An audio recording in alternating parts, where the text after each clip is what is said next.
In this video, I'm going to give you 7 shrimp tank essentials you should have to keep a healthy shrimp tank.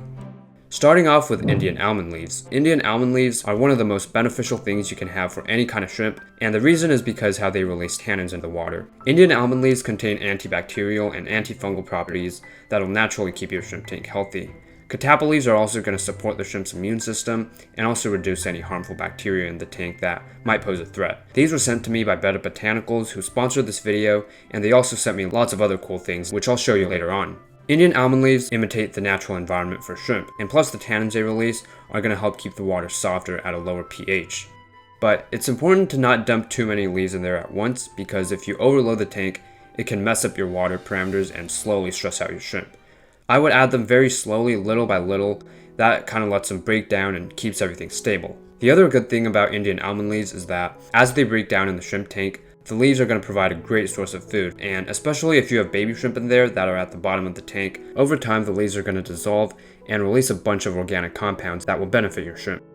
Second thing you should have for your shrimp tank is driftwood. So driftwood is important for your shrimp tank for a couple of reasons. These are very good at providing a place for biofilm to grow, and they also release a lot of tannins in the tank, just like catappa leaves or Indian almond leaves. They're also really good at creating a hardscape for your tank. Pretty much any aquarium you see are going to have some kind of driftwood in there if they don't have any stones. Shrimp really love these. They like to scavenge and explore. There's all kinds of driftwood you could get. There's manzanita wood, there's mopani wood, spider wood, but they all serve a similar purpose, and shrimp are going to spend hours grazing on the biofilm and algae or anything driftwood collects. They also provide a ton of surface area, which is super important for shrimp because it allows for beneficial bacteria and biofilm to grow. So again, they're very healthy. It's going to dissolve in the water and release tannins in the tank. You can also tie plants like moss or anubias, booths on the wood. Shrimp love to be around these. They're going to spend a lot of time picking at the surfaces, and it just gives them a nice place to graze on all the time. So driftwood is definitely something I would recommend at the top of my list, and it's just a really nice thing to have in any tank. Like, there's so many benefits, and they also provide hiding spaces, which is even better.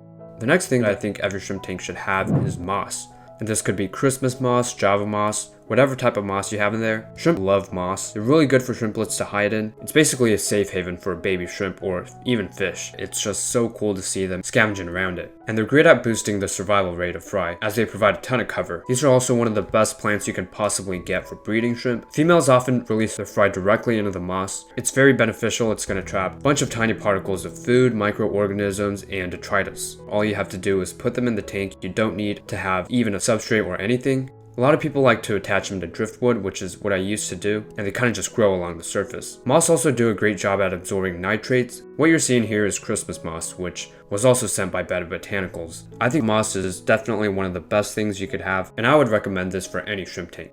The fourth thing that I think every shrimp tank should have are alder cones and bark. These are also botanicals. They are going to release natural tannins and humic substances that not only protect shrimp eggs, but also create biofilm for them to graze on. One of the main differences between these and leaf botanicals is that alder cones and bark are a lot slower at releasing tannins. These break down more slower than leaves, and it provides great long-term biofilm growth. Also, if you look carefully, a lot of the rigid bark has a ton of microsurfaces, which basically lets biofilm spread like crazy for shrimp grazing. There's a lot of surface area on these. They're usually rough because they're the outer covering of a tree compared to driftwood, which is mostly like the heartwood. Another difference I would say is that bark is typically a lot smaller. You're going to find these a lot smaller than driftwood, usually come in tiny pieces, and they also have a lot shorter lifespan. They last about a few months. Now with alder cones, these things release tannins and humic substances little by little, which kind of help condition the water, and the rough surfaces grow biofilm like crazy for the shrimp to graze on. You could just see there's so many tiny pores. So when you drop an alder cone in the tank with hundreds of shrimp, within a few days it's going to be covered with biofilm and microorganisms, and your shrimp are going to graze on it constantly. The best part of these is that cones decompose really slowly, way slower than leaves, so you're not constantly replacing them. These I would probably add 2 to 3 at a time because they're a lot smaller than anything else, and they help feed the shrimp, all while looking very natural. Okay, so the next essential for shrimp tanks is going to be fast-growing aquarium plants. First of all is guppy grass. Guppy grass is a plant that I have in every single one of my tanks. It's super fast-growing, and it'll just suck up all those extra nutrients in your tank. Things like ammonia, nitrates, nitrites. It's basically a sponge for that kind of stuff. What's also useful is that you can either float it at the surface, or you could put it in the substrate. Whatever you do, it's going to create this thick, bushy cover that shrimp love to hide in, and if you have fry, guppy grass is the perfect plant. A lot of people keep these in their ponds or their breeder tanks, and it's able to adjust to pretty much any setup. Another plant I recommend is jungle val. This is another amazing plant. They grow super tall and green. It's one of my favorites, and it is a rooted plant, and they grow insanely fast. As you can see here in this tank, they've completely spread across the bottom. Jungle val is mainly a rooted plant, so you gotta have plenty of nutrients in the substrate for them to grow. Just be aware of that, and Vallisneria is another great plant for shrimp. Some other plants I'd recommend include Crypts, Buse, Anubias, basically low-tech plants that usually stay at the bottom and are also beginner friendly. These were also sent to me from Betta Botanicals. Betta Botanicals offer a wide range of different stuff for your setups, especially botanicals like wood, leaf litter, biotype stuff, basically any kind of botanical you want to add. These came in very nicely packaged. I like how I was given ample amounts of each botanical, which is really awesome.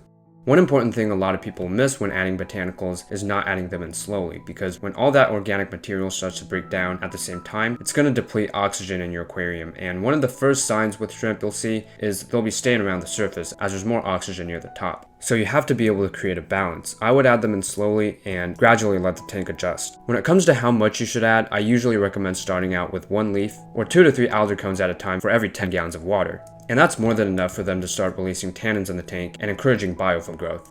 You can also boil the plants before you add them in, that way you could get rid of some of the nasty stuff and also just help them sink. Next up on the list of shrimp tank essentials are guava and loquat leaves. These two are some of the most underrated botanicals you can add to your shrimp tank. So unlike catappa leaves, which break down pretty fast, guava and loquat leaves disintegrate a lot slower, which is actually a huge benefit because when you toss in a catappa leaf, within a week or two, it's basically melted and gone. Shrimp will graze on it, it'll melt, and it's going to be gone just like that. With guava and loquat leaves though, they stick around a lot longer, which means that shrimp will have a more consistent food source over time. So instead of everything breaking down at once, guava leaves and loquat leaves kind of slowly soften and release food. And that's really important if you're looking to balance your tank. You don't want to overload it at the same time, and shrimp will keep grazing on them day after day, and it basically serves as a constant food source. They don't foul the water as quickly, and neither do they tint the water as much. Also means you won't have to add new leaves every few days. You just drop one in, let the shrimp do their thing, and it's going to last you a really long time. The 7th shrimp tank essential on my list is going to be floater plants. The reason why floater plants are such a great thing to have is because not only do they absorb extra nutrients in the tank, but they create this really nice shade, like a covering, and it blocks out a lot of light. Floaters also collect a bunch of food at the top. Whenever you're feeding, there's going to be tiny food particles between the floaters, and this is just a great opportunity for your shrimp to catch any leftovers. I find they really do love to stay around floaters in general. They like to hang around the roots, which if you have something like redroot floaters, they have these long jungly roots which are great at providing shelter. And for most types of floater plants like salvinia, frogbit, duckweed, stuff like that, they're very low maintenance, so there's really not much you have to do. I guess a bonus botanical I would recommend are mulberry leaves.